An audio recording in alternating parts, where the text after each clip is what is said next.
Assalamu alaikum, Brother Ramzan. I hope and pray you and your family are doing safe and well during this massive pandemic. Brother Muhammad had mentioned and shared with us your beautiful speech that you made about my father, honoring him on his birthday this past January 17th.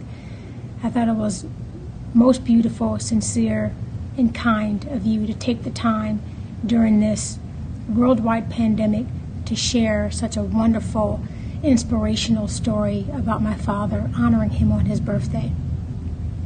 I think you would have really loved my father. You would have loved his humor, his humility, his spirit, his kind gestures towards others, and his sincere devotion to his religion.